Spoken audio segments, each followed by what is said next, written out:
This is currently Amazon's entire lineup of e-readers. No, we're not counting the Scribe because it's not technically an e-reader, it's an e-note.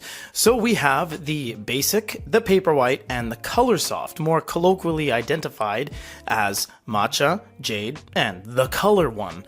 How do these do against manga, and how do they act as manga readers themselves when faced up against the real thing?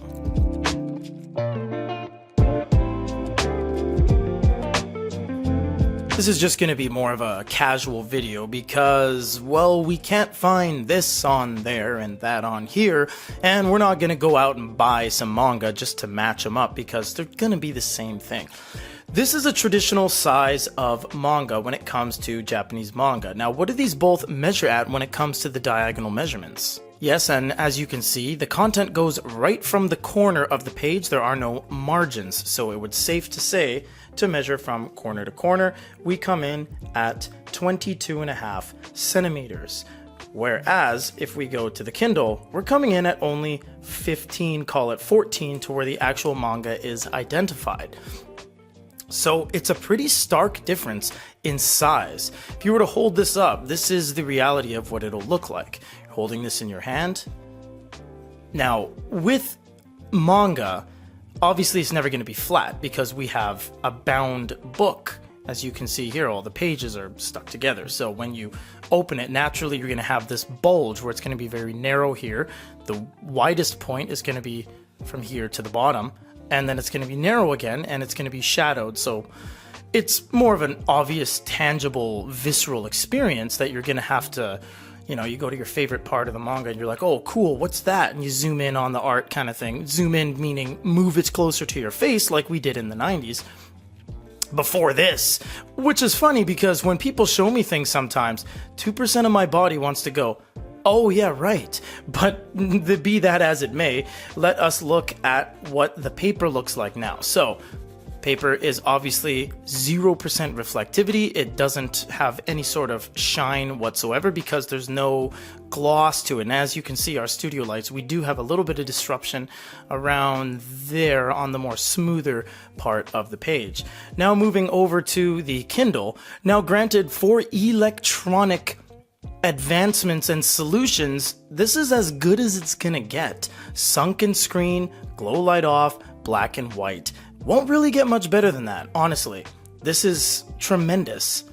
And of course, with manga on electronic devices, there comes the advantage of being able to pinch and zoom with obvious slowdowns and stuff like that. But it's amazing that we are able to move around physical ink particles in these little microcapsules all at the same time. That pixel, that pixel, that pixel, that pixel, etc. It's all just moving around. So it's not a worse experience, it's just a different approach to getting the media across the plane into your eyes. It's quite a different feel, and you can see, even though this is one of the least reflective units in the game, you still have some reflectivity. Now, oh, we're low on battery. That's fine. Now, it's not going to be as bad as LCD, for example, because LCD is going to directly reflect the studio lights there, whereas this is going to diffuse it pretty well, but it's no competition when it comes to the actual thing here. Now, the obvious disadvantage of a book is that I can't change it. It's always gonna be this. But kind of funny, you saw that this is low on battery, and guess what? You're never gonna run out of batteries on this guy. But obviously, this can get damaged, this could get ripped, this could get wet, this could suffer mold from sitting in a moist environment, all the things that will not happen on an e-reader. But let's see if we go up a size.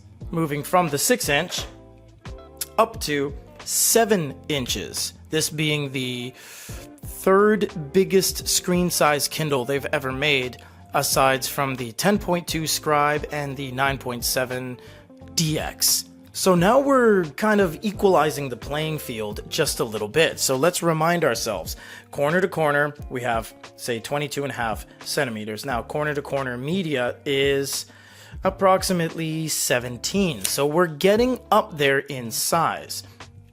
There's a big difference now though. What do we have here? A non-sunken screen, so you can see the interruptive light reflection is significantly larger and more disruptive than the previous unit we showed. And that's because this has a glass layer. Granted, there is a anti-reflective cooked layer that was baked on there from factory, but it's still flat. It's still a flush screen with a glass panel. That's still what's happening. Now you'll notice as I was doing that, serendipitously it showed off the speed, which is really cool because yes, it's very fast.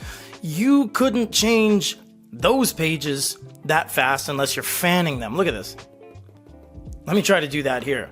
You literally could not do that to the point of having a full spread every single time. You couldn't match the speed of the electronics. But as you can see here, if I flatten this out a little bit, we are getting closer to the real size of manga. Traditionally, they're around this size, so all things considered, you could still fit the Kindle on the page and still have a little bit of room left over, but this is more indicative of the actual experience. Now, nothing is going to be as good as the Progress Technologies E1 book, because that was literally this with digital screens in it. It's physical paper. We'll put it on the screen for you guys, because that simulated manga more than any other manga centric reader ever. This is pretty close. It's not bad. But the overall tinge of the paper and the color and the whiteness, and there's just a few things off here and there. And it's not terrible, but when compared to the real thing, this is the point of the video, we're nitpicking. Obviously, there's nothing wrong with this. But when compared to this, you're just not quite there yet in overall size, form factor, tangibility, and the feel of it all. It just doesn't feel as real as an actual book, nor should it. It's an electronic device that's created as if it was a tablet and shouldn't be compared to this, but we're just having fun here. Now, the final thing we need to do is see color. Manga, 90% of the time, is never in color. You have the bind, the back, sometimes there's an introductory page, and sometimes based on the media, there'll be little interruptive notes from the author or advertisement sheets that may or may not be in color. Sometimes there's character bios and stuff like that. But something we can do in color is switch out the Kindles. Now, this is the darkest Kindle ever made. So you can see it looks pretty nice, but if we tap the top, swipe the top down, and turn off the glow light so that it's more natural, this is the darkest Kindle made in the entire history of Kindles, and you'll see how different it is from the exposed screen 6-inch. It's just such a departure, and it makes Kindle look bad. But it's not Amazon's fault. This is the same as Kobo, it's the same as Tolino, it's the same as MeBook and Onyx and bigme and HiRead and iReader, and everyone uses the exact same screen, so they all look the same. But if you see here how different it's gonna look on, say, a cover page between the real thing, and guess what, guys? There's no glow light on this. So this is what it's looking like in the real world. A standard printed page on some nice ever so matte medium 10% reflectivity photo paper. And then you get this, which you're like, oh, when compared to the real thing, it looks pretty bad. But don't worry, again, there's a lot of promises and praise with electronic devices, and you can do things like change the glow light. Once you do change the glow light, you can not only boost the glow light, you can balance it with whiteness. So you can go very warm or very blue. We're going to find a kind of medium stone in the middle. Well, now look at that. Now that looks really good. There's nothing wrong with that. And guess what? We can zoom in, maybe read the paper a little bit closer. And guess what you can't do on this? So this is the same size as the previous unit, the Paperwhite, the Jade one, so there's no sense to measure them. But what does it look like when we get into the content? Now, as pointed out by our users, and some people also we've asked in Japan, manga will turn into color on certain things. So if there's a little bit of an entry story or the manga gets super popular, the main meat of the story will be in color. But even this one, as you can see, Spy Family, as we go past the introductory pages, past the previously on, past the table of contents, we're back to black and white. And the problem is that if you want to conserve battery and turn off the glow light on black and white, you end up looking like this. And if pitted against, where's one with some nice cells? Here we go. If pitted against this, you'll see that the difference is quite stark in that this is very easy to read and this is just really washed out. It lacks overall contrast, how dark it is, but that's the game they're playing because they must play ball. They must have a Kaleido screen that is capable of color.